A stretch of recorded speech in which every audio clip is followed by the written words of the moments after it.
ತಂದೆಯಾದ ದೇವರೇ, ನಿನ್ನ ಪರಿಶುದ್ಧವಾದ ನಾಮಕ್ಕೆ ಸ್ತೋತ್ರ ವಂದನೆ ಸ್ವಾಮಿ. ಕರ್ತನೇ, ಈ ಸಮಯದಲ್ಲಪ್ಪ ನಿಮ್ಮನ್ನೇ ಸ್ತುತಿಸಿ ಆರಾಧಿಸಿ ಘನಪಡಿಸಿ ಮಹಿಮೆ ಪಡಿಸ್ತೇವೆ.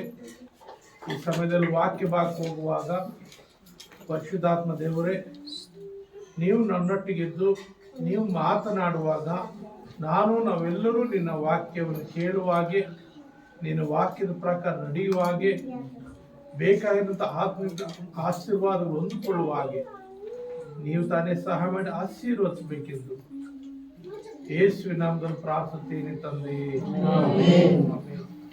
ದೇವರ ನಾಮ ಸ್ತೋತ್ರವಾಗಲಿ. ಇವತ್ತು ವಾಕ್ಯ ಅಂಶ ಸೃಷ್ಟಿಯ ಸಂಗಡ ದೇವರ ಸಂಬಂಧ. ಸೃಷ್ಟಿಯ ಸಂಗಡ ದೇವರ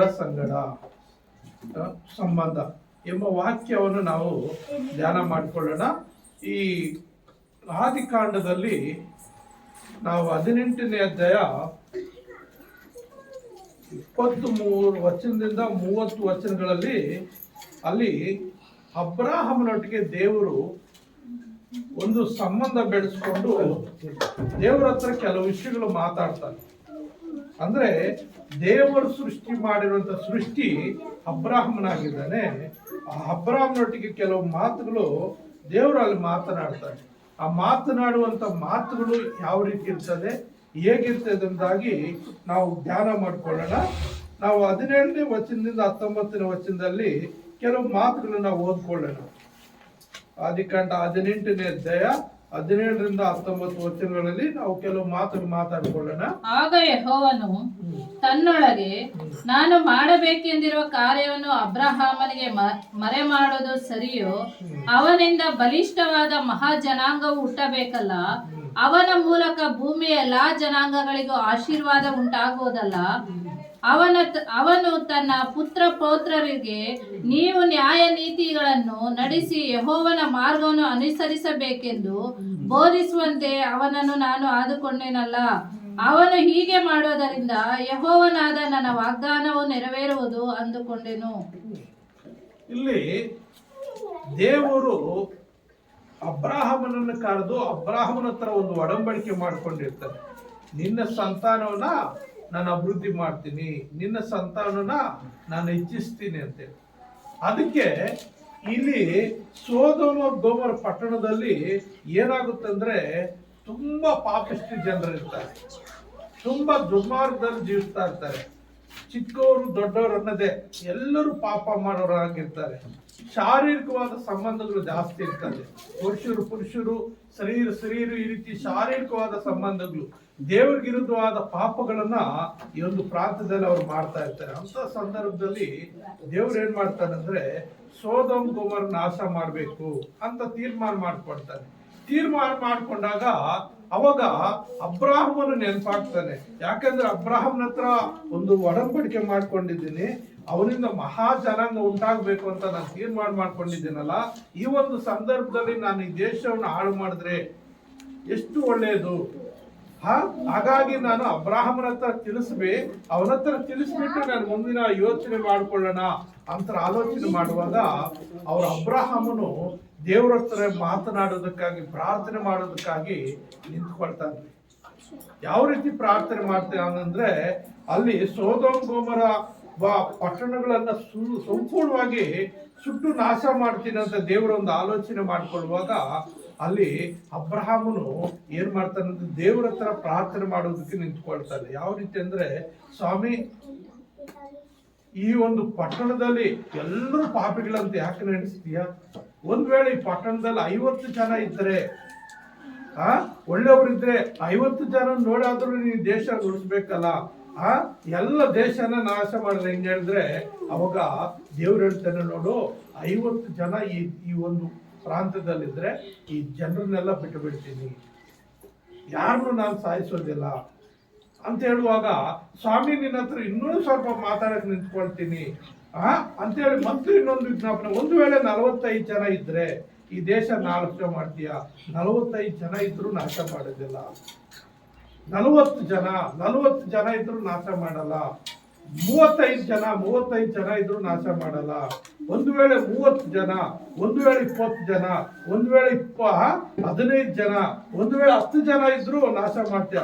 ನೋಡು, 50 ಜನ ಅಲ್ಲ, 10 ಜನ ಇದ್ರು ಕೂಡ ನಾನು ನಿನ್ನ ದೇಶನ ನಾಶ ಮಾಡೋದಿಲ್ಲ ಅಂತ ದೇವರು ಅಬ್ರಹಾಮನ ಹತ್ರ ಮಾತು ಕೊಡ್ತಾನೆ. ಆದರೆ ಆ ಒಂದು ಪ್ರಾಂತ್ಯದಲ್ಲಿ 10 ಜನ ಕೂಡ ಪರಿಶುದ್ಧರು ಇರಲ್ಲ.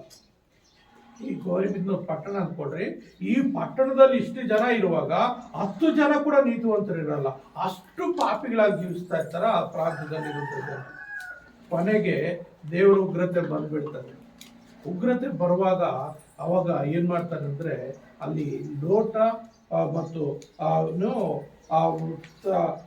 ಜನರು ಅವನು ತಮ್ಮಂದು ಲೋಟದ ಮಗ ಹೆಣ್ಣು ಮಕ್ಳಿಬ್ರು ಹೆಂಡತಿ, ಇಷ್ಟು ಮಾತ್ರ 4 ಜನನೇ ಉಳ್ಕೊಳ್ತಾರ್ರಿ. ಅಷ್ಟು ಒಂದು ಪ್ರಪಂಚ ಸೋದೋಮ್ ಗೊಮೋರ ಪಟ್ಟಣ ಅವತ್ತು ಉರಿದಿರೋಂಥ ಬೆಂಕಿ ಇವತ್ತಿಗೂ ಅಲ್ಲಿ ಏನು ಬೆಳೀತಾ ಇಲ್ಲ.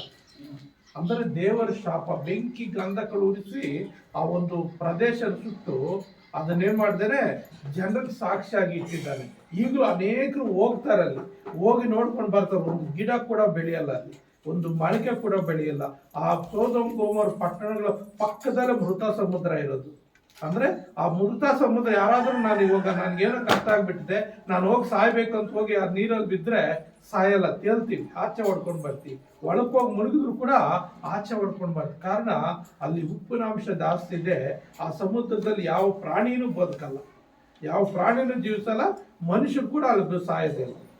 ಹಾಗಾಗಿ ಇವೆಲ್ಲ ನಮ್ಗೆ ಸಾಕ್ಷಿಯಾಗಿಟ್ಟಿದ್ದಾನೆ. ಹಾಗಾಗಿ ಇಲ್ಲಿ ನಾವು ನೋಡ್ತೀವಿ, ಸೃಷ್ಟಿಯ ಸಂಗಡ ದೇವರ ಸಂಬಂಧ ಅಂದ್ರೆ ಅಬ್ರಹಾಮನಿಗೂ ದೇವ್ರಿಗೆ ಎಂತ ಸಂಬಂಧ ಅಂದ್ರೆ, ಒಂದು ಅವನು ಪ್ರಾರ್ಥನೆ ಮಾಡಿ ತನ್ನವರಿಗಾಗಿ, ತನ್ನ ಗ್ರಾಮಕ್ಕಾಗಿ, ತನ್ನ ಪ್ರಜೆಗಳಿಗಾಗಿ, ಅಲ್ಲಿ ತನ್ನ ತಮ್ಮನಿದ್ದಾನೆ, ತಮ್ಮನ ಕುಟುಂಬ ಇದೆ, ಅವರೆಲ್ಲ ಊರೇ ಉಳ್ಕೋಬೇಕು ಅಂತ ಅವನು ಪ್ರಾರ್ಥನೆ ಮಾಡ್ತಾನೆ. ಆದ್ರೆ ಊರಲ್ಲಿ ಯಾರು ನೀತಿವಂತರು ಇರೋದಿಲ್ಲ. 10 ಜನಕ್ಕೂ ಅವಕಾಶ ಕೊಡ್ತಾನೆ, 10 ಜನ ಕೂಡ ಅಲ್ಲಿ ಇರೋದಿಲ್ಲ. ಅದರಿಂದ 4 ಜನ ಮಾತ್ರ ಹೊರಗಾಕಿ ಆ ಸೊದೋಮ್ ಗೊಮೋರ ಸುಟ್ಟ ಬಿಡ್ತಾನೆ. ಆ ರೀತಿ ಅಬ್ರಹಾಮನು ದೇವರ ಒಂದು ಸ್ನೇಹಿತರೆಂಬ ಬಿರುದು ಪಡ್ಕೊಂಡಿದ್ದ ಕಾರಣ ಏನಂದ್ರೆ, ಆತನು ದೇವರ ಹತ್ರ ಹೋರಾಡಿ ಪ್ರಾರ್ಥನೆ ಮಾಡ್ತಾ ಇದ್ದ, ದೇವರ ಹತ್ರ ನೇರ ಮಾತಾಡ್ತಾ ಇದ್ದ. ಆತನ ಏನ್ ಮಾಡ್ತಾ, ಇತರಿಗಾಗಿ ಪ್ರಾರ್ಥಿಸ್ತಾ ಇದ್ದ. ಆತರಿಂದ ದೇವರಿಗೆ ಒಬ್ಬ ಒಳ್ಳೆ ಸ್ನೇಹಿತನಾಗಿ ಅಬ್ರಹಾಮನ ಹೆಸರು ತಗೊಳ್ತಾನೆ. ನಾವು ಕೂಡ ದೇವರ ಹತ್ರ ಹೆಚ್ಚಾಗಿ ಪ್ರಾರ್ಥನೆ ಮಾಡಿ, ನಮ್ಮ ನೆರೆಯವರಿಗಾಗಿ, ನಮ್ಮ ಗ್ರಾಮಗಳಿಗಾಗಿ, ಪ್ರತಿಯೊಬ್ಬರಿಗಾಗಿ ಪ್ರಾರ್ಥನೆ ಮಾಡುವಾಗ ದೇವರೊಟ್ಟಿಗೆ ಒಳ್ಳೆ ಸಂಬಂಧ ಬೆಳೆಸ್ಕೊಳ್ತದೆ. ನೋಡ್ರಿ, ಯಾರೊಟ್ಟಿಗೆ ಹೆಚ್ಚಾಗಿ ಸಂಬಂಧ ಇರ್ತದೋ ಅಲ್ಲಿ ಒಂದು ಫ್ರೆಂಡ್ಶಿಪ್ ಬೆಳೀತದೆ, ಅಲ್ಲಿ ವಯಸ್ಸು ಬೇಕಾಗಿಲ್ಲ, ಒಂದು ಸ್ನೇಹಿತ ಸಂಬಂಧ ಬೆಳೀತದೆ. ಹಾಗಾಗಿ ನಾವು ಯಾಕೋಬನ ಬರೆದ ಪತ್ರಿಕೆಯಲ್ಲಿ ನಾವು ನೋಡುವಾಗ ಅದಕ್ಕೆ ಮೊದಲು ಏಷಯ 41ನೇ ಅಧ್ಯಾಯ 8ನೇ ವಚನ ಓದ್ಕೊಳ್ಳೋಣ. ಏಷಯ 41ನೇ ಅಧ್ಯಾಯ 8ನೇ ವಚನ ಏನ್ ಹೇಳುತ್ತೆ? ನನ್ನ ಸೇವಕನಾದ ಇಸ್ರಾಯೇಲೇ, ನಾನು ಆದುಕೊಂಡ ಯಾಕೋಬೆ, ನನ್ನ ಸ್ನೇಹಿತನಾದ ಅಬ್ರಹಾಮನ ಸಂತತಿಯೇ. ಸಾಕು ನೋಡ್ರಿ, ಇಲ್ಲಿ ಏನ್ ಹೇಳ್ತಾನೆ, ನನ್ನ ಸ್ನೇಹಿತನಾದ ಅಬ್ರಹಾಮನ ಸಂತತಿ ಅಂತಾನೆ. ಅಂದ್ರೆ ಈ ಲೋಕದಲ್ಲಿಟ್ಟಿರುವಂತ ಸಾಮಾನ್ಯ ಮನುಷ್ಯ ದೇವರ ಸ್ನೇಹಿತನಾಗುವಂತ ಅವಕಾಶ ದೇವರು ಏನ್ ಮಾಡ್ತಾನೆ, ಕಲ್ಪಿಸ್ಕೊಡ್ತಾನೆ. ಹಾಗಾಗಿ ನಾವು ದೇವರ ಸಂಬಂಧ, ದೇವರ ಹತ್ರ ಒಂದು ಸ್ನೇಹ ಬೆಳೆಸ್ಕೋಬೇಕಂದ್ರೆ ಅಬ್ರಹಾಮನಿಗೆ ಆ ಸ್ನೇಹ ಸಂಬಂಧ ಏನಂತಂದ್ರೆ, ದೇವರು ಈ ಜನರಿಗಾಗಿ ಪ್ರಾರ್ಥಿಸುವಂಥದ್ದು. ಇವನಿಗೆ ಎಷ್ಟು ಪ್ರೀತಿ ಇದೆ ಈ ಲೋಕದ ಮೇಲೆ, ಈ ಜನರ ಮೇಲೆ. ನಾನೆಷ್ಟು ಈ ಪ್ರಪಂಚನ ಪ್ರೀತಿ ಮಾಡ್ತೀನೋ ಅಷ್ಟು ಇವನು ಪ್ರೀತಿ ಮಾಡ್ತಾನೆ ಅಂತ ಹೇಳಿ ಆ ದೇವ್ರ ಹತ್ರ ಮಾತನಾಡಲಿಕ್ಕೆ ಅವನು ಎಷ್ಟು ಸಮಯ ಕೊಡ್ತಾ ಇದ್ದಾನಂದ್ರೆ ಅಷ್ಟು ಸಮಯ ಕೊಡ್ತ. ಹಾಗಾಗಿ ಅವನೇನ್ ಮಾಡ್ತಾನೆ, ದೇವರ ಸ್ನೇಹಿತನಾಗಿರ್ತಾನೆ. ದೇವರ ಸ್ನೇಹಿತನು ಎಂಬ ಬಿರುದು ಅಬ್ರಹಾಮನ್ ಬಿಟ್ರೆ ಈ ಪ್ರಪಂಚದಲ್ಲಿ ಎಷ್ಟು ಮಂದಿ ಇದಾರೋ ಇವರಲ್ಲಿ ಯಾರಿಗೂ ಆ ಬಿರುದು ಬಂದಿಲ್ಲ. ಹಾಗಾಗಿ ದೇವರ ಸ್ನೇಹಿತವನ್ನು ಹಂಚ್ಕೊಳ್ಳೋದು ಅಷ್ಟು ಸುಲಭವಾದ ಮಾತಲ್ಲ. ನೋಡಿ, ಯಾಕೋಬನ ಬರೆದ ಪತ್ರಿಕೆಯಲ್ಲಿ 2ನೇ ಅಧ್ಯಾಯ 2-3 ವಚನಗಳಲ್ಲಿ ನಾವು ನೋಡ್ಕೊಳ್ಳುವಾಗ, ಯಾಕೋಬನ ಬರೆದ ಪತ್ರಿಕೆ 2ನೇ ಅಧ್ಯಾಯ 2-3 ವಚನಗಳಲ್ಲಿ ಏನ್ ಹೇಳ್ತದೆ?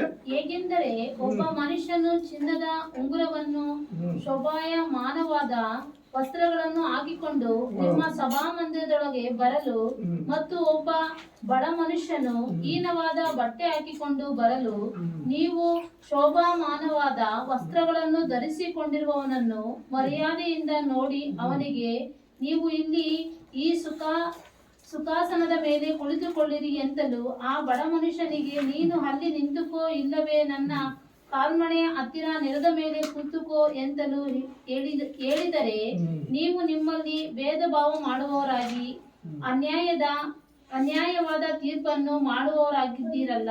ನೋಡ್ರಿ, ಇಲ್ಲಿ ನಾವು ಸೂಕ್ಷ್ಮವಾಗಿ ಗಮನಿಸಿದ್ರೆ ಈ ವಾಕ್ಯದಲ್ಲಿ ಶೋಭಾಯಮಾನದ ವಸ್ತ್ರಗಳು ಅಂದ್ರೆ ಏನ್ ಕಾರಣ? ಇದೇನಂದ್ರೆ ನೀತಿಗೆ ಸೂಚನೆ, ಅಂದ್ರೆ ಒಳ್ಳೆಯತನಕ್ಕೆ ಸೂಚನೆ. ಎಲ್ಲಿ ನಾವು ಒಂದು ಉನ್ನತ ಸ್ಥಾನದಲ್ಲಿ ಹೋಗ್ಬೇಕಂದ್ರೆ ನಾವು ಏನ್ ಆಗಿರ್ಬೇಕು? ಉನ್ನತ ರೀತಿಯಲ್ಲಿ ಕಾಣಿಸ್ಕೋಬೇಕು. ನಾವು ಮೇಲೆ ವಸ್ತ್ರಗಳ ಅಂತ ಅಂತರಾತ್ಮದ ವಸ್ತ್ರ, ದೇವರು ಕೊಡುವಂತ ನೀತಿ ವಸ್ತ್ರ ನಮ್ಮ ಮೇಲೆ ಇರಬೇಕು. ಆ ನೀತಿ ವಸ್ತ್ರ ಇದ್ರೆ ನಾವು ಎಲ್ಲಿ ಹೋದ್ರೂ ನಮ್ಗೆ ಗೌರವ ಸ್ಥಾನಮಾನ ಇರ್ತದೆ. ನಮ್ಮ ಒಳ್ಳೆಯತನ ನಮ್ಗೆ ನೀತಿ ವಸ್ತ್ರ ಆಗಿರ್ತದೆ. ಮೇಲ್ನೋಟಿಗೆ ಒಳ್ಳೆ ಬಟ್ಟೆ ಅಲ್ಲ ಇದು, ಶಾರೀರಿಕವಲ್ಲೇ ಮೇಲ್ನೋಟಕ್ಕೆ ಒಳ್ಳೆ ಬಟ್ಟೆ ಹಾಕೋಬೇಕು. ಒಳ್ಳೆ ಬಟ್ಟೆ ಹಾಕೊಂಡ್ರೆ ಎಲ್ಲಾದ್ರೂ ಹೋದ್ರೆ ಬನ್ರಿ ಕುತ್ಕೊಳ್ರಿ ಅಂತ ಕರೀತಾರೆ. ಅದೇ ಕೊಳಕು ಬಟ್ಟೆ ಹಾಕೊಂಡೋದ್ರೆ ನಮ್ಮನ್ನು ಸೇರಿಸೋದಿಲ್ಲ. ಇವ್ನು ಯಾನಪ್ಪ ಕೊಳಕು ಬಟ್ಟೆ ಹಾಕೊಂಡು ಇಂಥ ಒಳ್ಳೆ ಸಭೆಯಲ್ಲಿ ಒಂದು ಒಳ್ಳೆ ಸ್ಥಳದಲ್ಲಿ ಕೊಳಕು ಬಟ್ಟೆ ಹಾಕೊಂಡು ಬಂದಿರ್ತಾರೆ, ನೀನು ಆಚೆ ಕೂತ್ಕೋಪ, ಇಲ್ಲ ಹೊರಗೆ ಹೋಗು ಅಂತ ಆಚೆ ಕಳಿಸ್ಬಿಡ್ತಾರೆ. ಹಾಗಾಗಿ ಕೊಳಕು ಅನ್ನೋದು ಹೀನವಾದಂತ ಬಟ್ಟೆ ಅಂದ್ರೆ ನಮ್ಮ ಪಾಪದ ಜೀವಿತ. ಆ ಪಾಪದ ಜೀವಿತಕ್ಕೆ, ಪಾಪದಲ್ಲಿ ಇರುವಂತವ್ರಿಗೆ ಅವ್ರಿಗೆ ಏನಾಗುತ್ತದೆ? ಅನೀತಿ. ಅನೀತಿಗೆ ಅಂದ್ರೆ ಕೆಟ್ಟ ಸೂಚನೆ ಅದು. ಅದಕ್ಕೆ ಯಾರು ಗೌರವ ಕೊಡಲ್ಲ, ಅದನ್ನ ಯಾರು ಹತ್ರ ತಗೊಳ್ಳಲ್ಲ ಒಳ್ಳೆಯವರಾಗಿರೋಂಥವ್ರು. ಹಾಗಾಗಿ ನಾವೇನಾಗಿ ಅಂದ್ರೆ ಸ್ನೇಹಿತನಲ್ಲಿ ಯಾವ ಗುಣ ಲಕ್ಷಣಗಳಿವೆ ಅಂತ ನಾವು ನೋಡುವಾಗ ಜ್ಞಾನೋಕ್ತಿಗಳಲ್ಲಿ ನೋಡ್ತೇವೆ. 17ನೇ ಅಧ್ಯಾಯ 17ನೇ ವಚನ, ಜ್ಞಾನೋಕ್ತಿ 17 ಏನಂತೆ?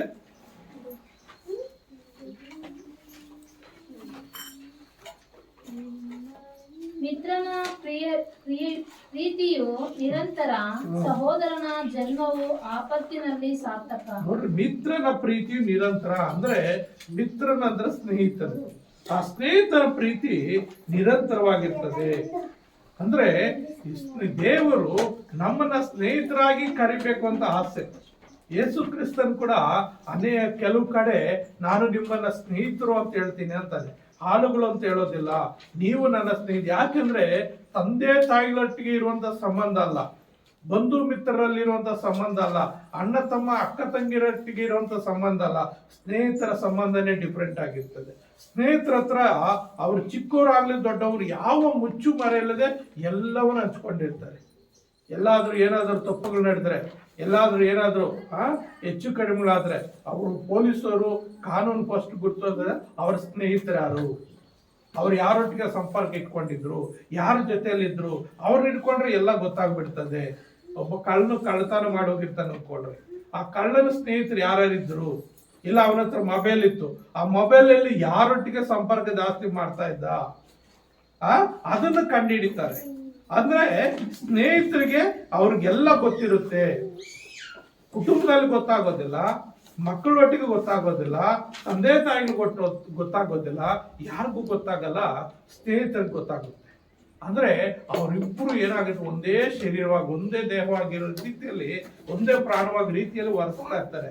ಸ್ನೇಹಿತನ ಸಂಬಂಧ ಅಷ್ಟು ಗಟ್ಟಿಯಾಗಿರ್ತದೆ. ಅದಕ್ಕೆ ಮಿತ್ರನ ಪ್ರೀತಿ ನಿರಂತರ. ಅಂದ್ರೆ ಆ ಸಾವು ಬೇಕಾದ್ರೂ ಕೊಡಕ್ಕೆ ಅವರು ಸಿದ್ಧರಾಗ್ತಾರೆ ಸ್ನೇಹಿತರು. ಹಾಗಾಗಿ ಅವರ ಒಂದು ಪ್ರೀತಿ ಯಾವಾಗ್ಲೂ ನಿರಂತರವಾಗಿರ್ತದೆ. ನಿರಂತರ ಸದಾಕಾಲ. ಸಹೋದರ ಜನ್ಮ ಆಪತ್ತಿನಲ್ಲಿ ಸಾರ್ಥಕ. ಅಂದ್ರೆ ಸಹೋದರನು ಅಂದ್ರೆ ನಮ್ಮ ಪಕ್ಕದಲ್ಲಿರುವಂತವ್ರು, ನಮ್ಮ ಚಿಕ್ಕಮ್ಮ ದೊಡ್ಡ ಮಕ್ಕಳು, ನಿಮ್ಮ ಚಿಕ್ಕ ಮಕ್ಕಳು ಸಹೋದರರು ಸಹ ಉದರ. ಅಂದ್ರೆ ಸ್ವಂತ ರಕ್ತ ಸಂಬಂಧಿಗಳಲ್ಲ, ಚಿಕ್ಕಮ್ಮನೋ ದೊಡ್ಡಮ್ಮನೋ, ಚಿಕ್ಕಪ್ಪನೋ ದೊಡ್ಡಪ್ಪನೋ, ಮಾವನ ಮಕ್ಕಳು, ಅತ್ತೆ ಮಕ್ಕಳು, ಇಂಥವ್ರು ಅವ್ರನ್ನೇನ್ ಮಾಡ್ತಾರೆ, ಅವರು ಆಪತ್ತಿನಲ್ಲಿ ಸಾರ್ಥಕ. ಆಪತ್ತಿನಲ್ಲಿ ಮಾತ್ರ ಅವರು ನಮ್ಗೆ ಅವಕಾಶ ಇರ್ತದೆ. ಆದ್ರೆ ಮಿತ್ರನು ಯಾವಾಗ್ಲೂ ಸದಾ ಕಾಲ ಇರ್ತಾನೆ. ಸ್ನೇಹಿತನು ಸದಾ ಕಾಲ್ತಾನೆ. ಆ ಸಹೋದರರು ಆಪತ್ತಿನಲ್ಲಿ ಮಾತ್ರ ಅವರು ಏನೋ ಕಷ್ಟಕ್ಕೆ ಆಗೋಕೆ ಬರ್ತಾರೆ. ಆದ್ರಿಂದ ಅಲ್ಲಿ ಜ್ಞಾನೋಕ್ತಿ 18ನೇ ಅಧ್ಯಾಯ 24ನೇ ವಚನ ಏನ್ ಹೇಳುತ್ತೆ? ಬಹುಮಂದಿ ಗೆಳೆಯರನ್ನು ಸೇರಿಸಿಕೊಂಡವನಿಗೆ ನಾಶನ, ಸಹೋದರನಿಗಿಂತಲೂ ಹತ್ತಿರ ಹೊಂದಿಕೊಳ್ಳುವ ಮಿತ್ರನುಂಟು.